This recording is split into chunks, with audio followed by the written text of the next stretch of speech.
Homélie du Père Gilbert Adam sur l'Évangile selon saint Jean, chapitre 21, versets 20 à 25. S'étant retourné, Pierre aperçoit, marchant à leur suite, le disciple que Jésus aimait. C'est lui qui, pendant le repas, s'était penché sur la poitrine de Jésus pour lui dire « Seigneur, quel est celui qui va te livrer ?» Pierre, voyant donc ce disciple, dit à Jésus « Et lui, Seigneur, que lui arrivera-t-il » Jésus lui répond « Si je veux qu'il demeure jusqu'à ce que je vienne, que t'importe? Toi, suis-moi. »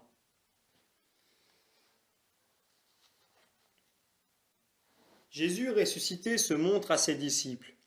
Il renouvelle leur fidélité, particulièrement celle de Pierre. Pierre voudrait s'accorder à la vision de Jésus sur chacun, puisqu'il donne de guider son Église. Il voudrait entrer dans la connaissance des projets de notre Père des cieux sur chacun des siens. Nous comprenons son désarroi devant la beauté de l'appel de Jean. Jésus est dans la vision du Père pour chacun. Elle est unique. Jean, le disciple aimé de Jésus, est une préoccupation de Pierre. Jésus manifeste le secret du disciple bien-aimé de Jésus. Si je veux qu'il demeure jusqu'à ce que je vienne, que t'importe? La continuité de l'expérience vécue par les apôtres avec Jésus demeure.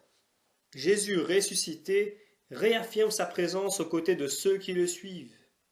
Son être est glorifié et il a donné la vie éternelle par son humanité glorifiée.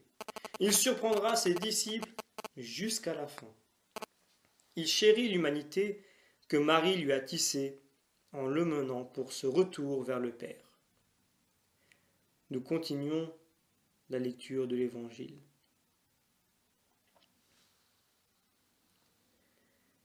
Le bruit courut donc parmi les frères que ce disciple ne mourrait pas. Or Jésus n'avait pas dit à Pierre qu'il ne mourrait pas, mais « Si je veux qu'il demeure jusqu'à ce que je vienne, que t'importe » C'est ce disciple qui témoigne de ces choses et qui les a écrites. Et nous savons que son témoignage est vrai.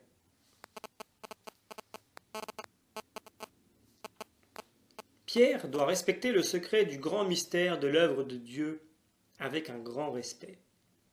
L'Esprit Saint qui est intervenu auprès de la Vierge Marie pour que se réalise la venue de Jésus dans la chair continue son œuvre d'amour. Dans l'engendrement du Père dans le Saint-Esprit, Marie a tissé Jésus dans la chair, le mystère de l'incarnation qui fut progressivement révélé. L'unité d'amour entre le Père et le Fils s'est retrouvée entre la mère et son enfant. C'est l'unité de l'Esprit Saint. Cette unité ne cessera pas, même dans les moments les plus difficiles de la passion de Jésus. Je veux que là où je suis, ils soient eux aussi. Jésus, le nouvel Adam, et Marie, la nouvelle Ève, se trouvent réunis dans la passion et la compassion avec Jean, qui devient son fils. Ce mystère de l'unité, de l'amour tel qu'il est réalisé en Dieu, doit se réaliser en nous. C'est un secret d'amour que seul l'Esprit Saint va nous révéler. Nous terminons la lecture de l'Évangile. Il y a encore beaucoup d'autres choses que Jésus a faites. Et s'il fallait écrire chacune d'elles, je pense que le monde entier ne suffirait pas pour contenir les livres que l'on en écrirait.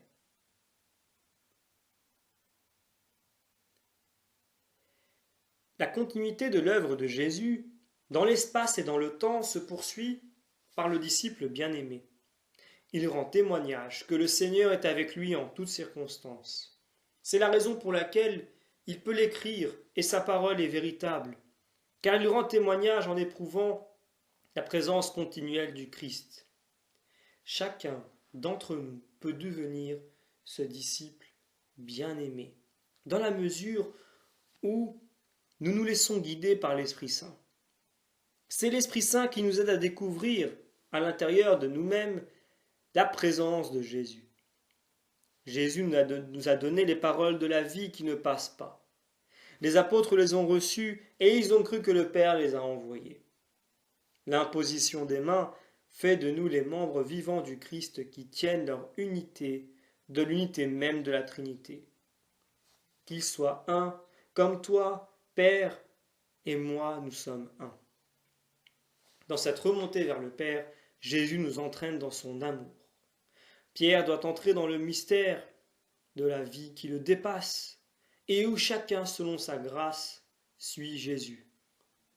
La vie éternelle, c'est qu'ils te connaissent, toi, le seul vrai Dieu et celui que tu as envoyé, Jésus-Christ. Nous demandons la grâce d'entrer dans le plan d'amour infini de Dieu, notre Père.